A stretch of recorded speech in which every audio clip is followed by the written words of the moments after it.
Sallu ala al-Habib sallallahu ta'ala ala Muhammad sallallahu alayhi wasallam. Parde ke bare mein sawal jawab. Question and answers about Islamic veil. Alhamdulillah, we're continuing this topic. The title of this: should a woman go to an exorcist or not? Just before I continue this topic, we see that the majority of social media and we come across a lot of Amils on social media advertising their businesses in the form of treatment and giving amulets and Taweez. And we come across many scenarios that women have ended up either giving their izzah away, they've been involved in zina, and we come across that a lot of people have wasted around about 3,000 to 4,000 on social media as well as TV channels as well. And inshallah Azza wa Jal, we need to make the intention that today's dars, we need to rectify these mistakes if we've gone to certain individuals. Remember, these individuals have jinnat, they've done chila, and they use jinnat to control your family issues. They cause problems in your houses. Then you end up calling them, you end up paying them, and then they take away their own jinns that they have captured. So you have to be careful who you get your treatment of, who you go to get your advice of. Alhamdulillah, Dawateislami is now providing an istihara line just for Islamic sisters, where Islamic sisters, they actually deal with these situations. So the answer to this question, should an Islamic sister go to an exorcist or for an amulet or Taweez, etc.? Answer: if it is not possible for them to use home treatment. Now the home treatment could be using a Madani Pansura, make sure your tajweed is correct.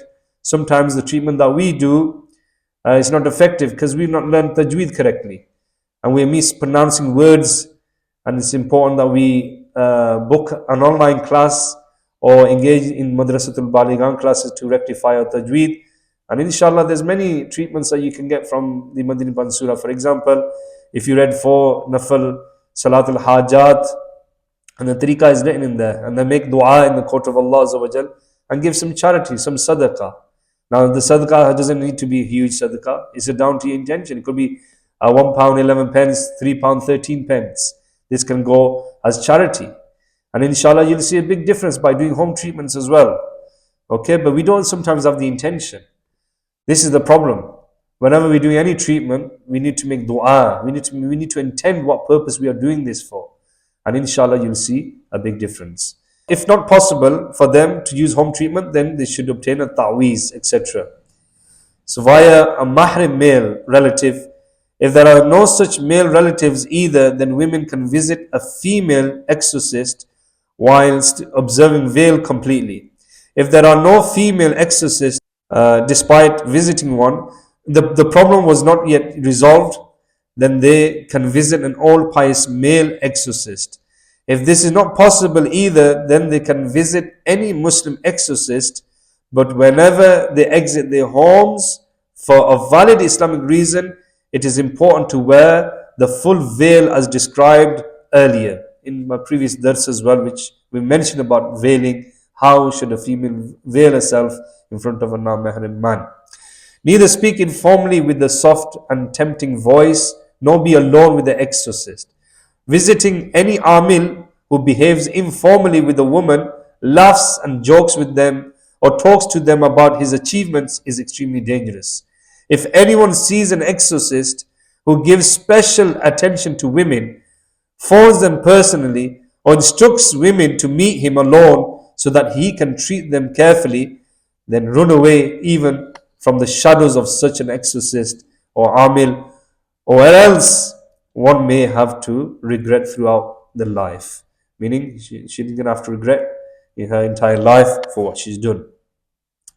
So, moving forward, we're going to move on to the topic of wearing makeup. Question: can women order themselves and wear tight or thin garments? Answer: using permissible makeup is allowed only within the 4 walls of their homes and only for their husbands.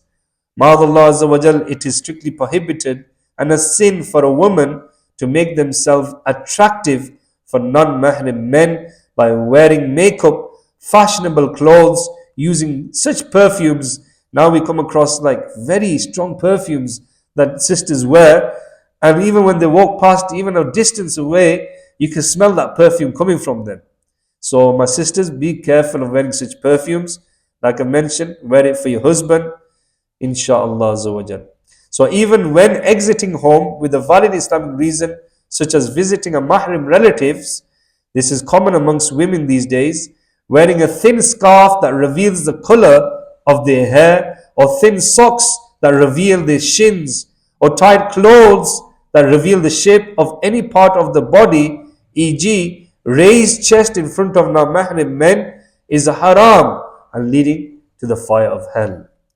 Sayyidina Abu Hurairah radiyallahu ta'ala anhu reports the following sacred hadith of the beloved and blessed Prophet sallallahu alaihi wasallam. There shall be two groups of people in hell who have not yet seen in this blessed era, but they will appear in the future. The first are women who will be naked in spite of being dressed. They will mislead others with indecent acts and be misled themselves. Their heads will be like the leaning humps of camels.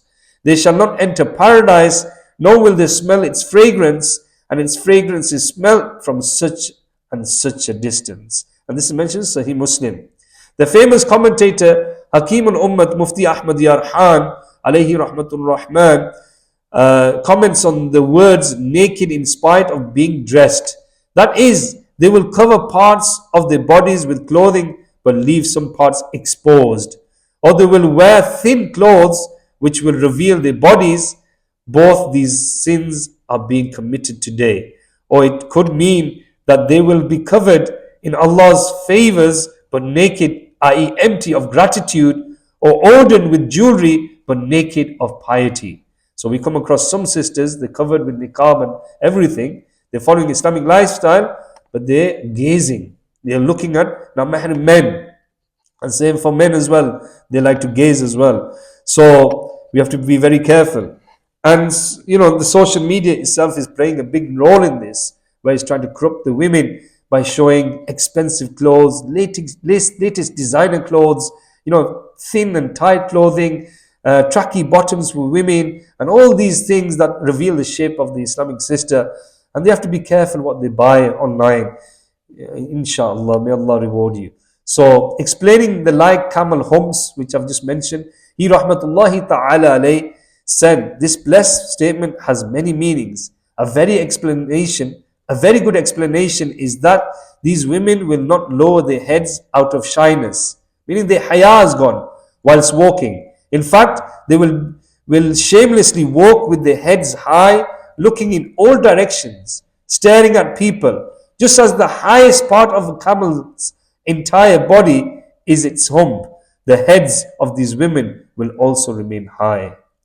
So inshallah, my dear Islam brothers and sisters, the next topic that we will discuss is regarding wearing jewelry and showing off with this jewelry. So a lot of women might have a lot of gold and they like to show it to other sisters, and the sisters that don't have gold, they want to demand their husband that, look, this sister has a lot of gold, why can't I have gold? So demanding and looking at other sisters and those who show off with gold and jewelry, they have to be careful of what they do.